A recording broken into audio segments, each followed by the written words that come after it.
going on, guys? Max here, and I want to show you a game I've been making for a little while. The whole thing is mostly for the fun of game development and to prototype kick-ass ideas. In this intro episode, we'll first take a quick look at my design stage, after which we'll jump right behind the scenes and take a sneak peek at the journey I took to bring it all together. I plan on sharing my ups and downs of game development through a whole series of episodes just like this one. Hope you guys enjoy it.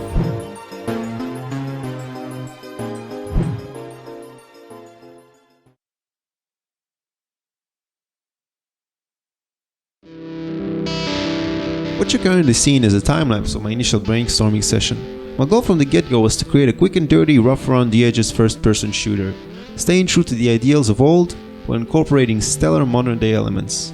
During this brain dump, I focused on writing down the gameplay mechanics and elements that I could create with what I knew then. Of course, in the back of my head, I was aware that I need to learn much in terms of programming and game development, specifically within Unity, both in order to create the base mechanics as well as the more novel and engaging gameplay elements I wish to include. Even though I have a substantial amount of game development experience, mainly creating 3D art, I knew that as with everything, things take more time to complete than you at first consider and are significantly tougher to do. Then again, that's where the real fun is and sense of accomplishment, for if it was easy, it would have been virtually pointless. So I decided to start in miniature and work my way up. By that I mean create something that I could play and iterate upon.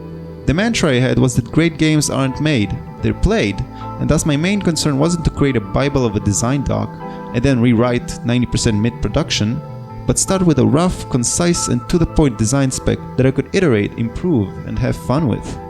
After a few hours of back and forth, I settled on this schematic, which in essence outlines the basic mechanics that I felt were crucial to nail down before development was begun in earnest. Once this step was complete, I got the ball rolling and started roughing out the game.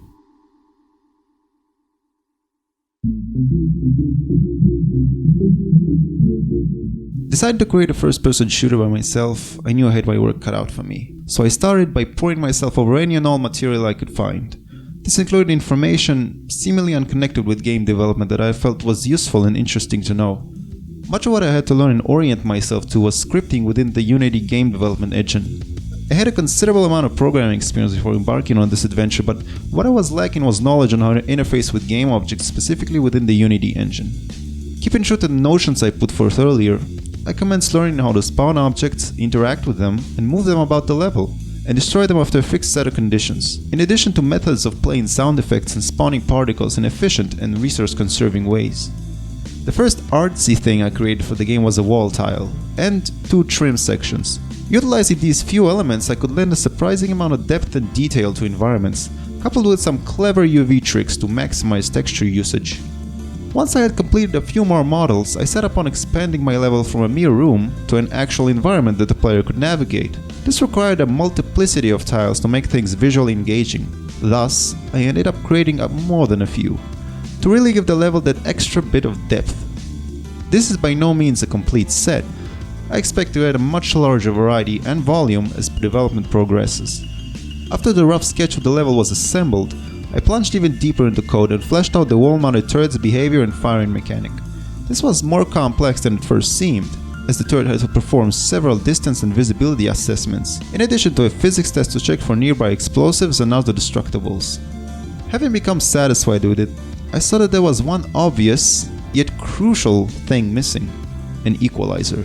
So I eagerly set out to create a quick weapon to give the player a fighting chance. I based a part of my freestyle idea on the plasma weapon from the Fallout universe. I wanted something that looked rough and rugged but was simple to operate. This process was mostly straightforward. I created a detail mesh, then its render counterpart with UVs and proper smoothing groups, after which I baked and textured the thing. Once I had a weapon and an enemy wrapped up, I plunged even deeper into level design and commenced work on novel prototype areas that the player could visit.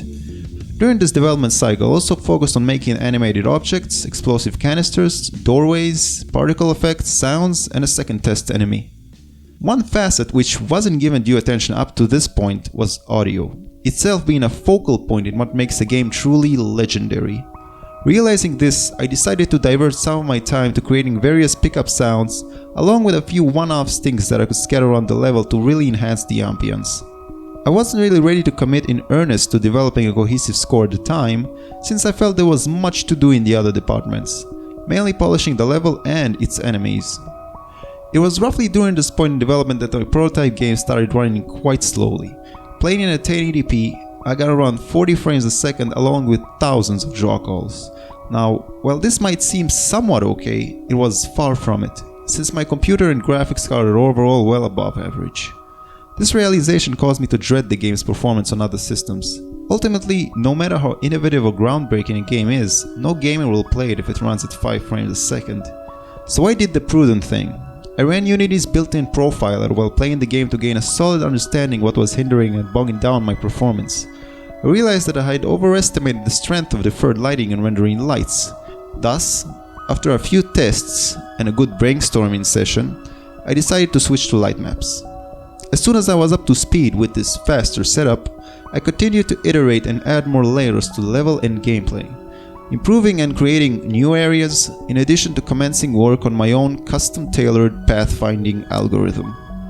Right now it's still very much a work in progress, but as you can see, something like this would be of great importance, as it would allow me to create intelligent enemies and characters that could navigate the game world without bumping into obstacles or each other.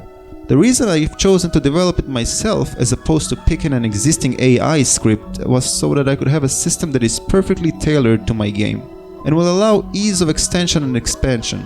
And obviously, there is another reason, and that is, it's just ridiculously fun and challenging to create something complicated. During development I also experimented quite a few things, from models and effects to complete scripts. Those were mainly created out of passion and a thirst for knowledge, but gave me an unprecedented volume of readily available material from which I could pick interesting avenues that I could further investigate, explore, and then properly implement into the game. So now we arrive at the present. It has been quite a journey since I've started this in my spare time. At the onset, I had no idea it would grow to such a scale.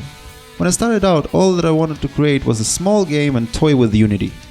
As I progressed further, learning its ins and outs, I kept layering this virtual canvas with vigor, adding a model here and a script there, until a stage was reached when I began taking this toy a bit more seriously, for it was easy to see that it was not a mere toy any longer, but something which transcends a simple test project and warrants considerably more effort.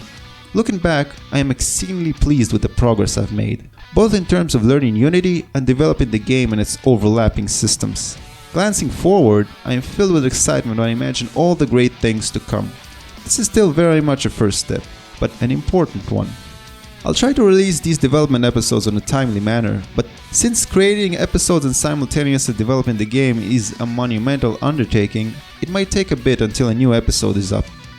Stay tuned though, there are many polygons to create, pixels to polish, and lines of code to write.